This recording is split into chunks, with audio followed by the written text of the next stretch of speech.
अस्सलामुअलैकुम। आज हम चेकआउट करने वाले हैं Vivo S7 5G फ़ोन को। तो बजट रेंज के अंदर बहुत सारे फ़ोन 5G में चाइना के अंदर लॉन्च हो रहे हैं, जिसमें Vivo का S7 5G फ़ोन शामिल है, Realme का V5 5G फ़ोन जो कि बजट रेंज के अंदर 5G प्रोवाइड कर रहे हैं। Oppo का A72 5G वाला फ़ोन वो भी चाइना में लॉन्च हो चुका है। तो बहुत सारे सैमसंग की तरफ से भी काफ़ी ज़्यादा बजट रेंज में 5G फ़ोन उधर जा चुके हैं। तो आज हम बात करेंगे Vivo S7 5G फ़ोन के बारे में, जो कि चाइना में लॉन्च हो चुका है। 2 वेरिएंट लॉन्च हुए हैं, 8GB 128GB वाला, 8GB रैम 256GB की स्टोरेज के साथ। तो इसका जो 8GB 128GB वाला वेरिएंट है, अगर हम पाकिस्तानी प्राइस कन्वर्ट करें तो आपको 60,000 के करीब मिलता है। 8GB 256GB वाले की प्राइस 70,000 के करीब मिलती है आपको। अगर हम इनकी स्पेसिफिकेशन की बात करें तो सुपर एमोलेड का इसमें आपको डिस्प्ले मिल जाता है 6.44 इंच का फुल HD रेजोल्यूशन के साथ। तो ये फ़ोन पाकिस्तान में आ भी सकता है, लेकिन कोई इसके कन्फर्म चांसेस नहीं है। इस फ़ोन के अंदर आपको UFS 2.1 वाली स्टोरेज टाइम मिलती है, LPDDR4X वाली रैम लगाई गई है और चिपसेट इस फ़ोन के अंदर स्नैपड्रैगन का 765G वाला मिलता है, जो कि 7nm टेक्नोलॉजी पे बेस है। इसके अलावा इस फ़ोन में आपको 3 कैमरे बैक पे मिलते हैं, जो कि डिज़ाइन आपको X50 सीरीज़ जैसा ही देखने को मिलता है। 64 मेगापिक्सल का इधर मेन कैमरा है, 1.9 अपर्चर के साथ। तो लो लाइट में कोई मसला नहीं आपको पेश आने वाला। 4K वीडियो रिकॉर्ड कर सकते हैं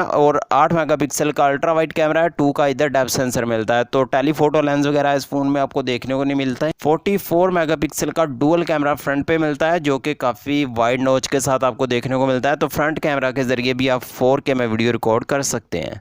फिंगरप्रिंट स्कैनर आपको डिस्प्ले में ही मिल जाता है। 4000 mAh की बैटरी लगाई गई है इस फ़ोन में और 33 वोल्ट की फास्ट चार्जिंग है। तो फ़ोन ये भी काफ़ी इंटरेस्टिंग है। अगर ये पाकिस्तान और ग्लोबली डिफरेंट नेम से भी आ जाता है, यानी Y सीरीज़ के अंदर या V सीरीज़ के अंदर, तो काफ़ी इंटरेस्टिंग ये फ़ोन रहने वाला है। तो V सीरीज़ में इसके आने के चांसेस काफ़ी ज़्यादा हैं। अभी V19 काफ़ी देर की लॉन्च हो चुकी है। V20 सीरीज़ या डिफरेंट नेम के साथ ये आपको फ़ोन जल्द ही पाकिस्तान और ग्लोबली देखने को मिल सकता है। जैसे ये ग्लोबली या पाकिस्तान में आएगा, अलग से डेडिकेटेड वीडियो आपको ज़रूर मिलेगी। वीडियो अच्छी लगी और लाइक ज़रूर करना। चैनल पर नए थे सब्सक्राइब भी कर लेना, ऑल नोटिफिकेशन पे क्लिक कर लेना, ताकि आपको हर नई आने वाली वीडियो का नोटिफिकेशन मिलता रहे। मिलते हैं नेक्स्ट वीडियो में। अल्लाह हाफिज़।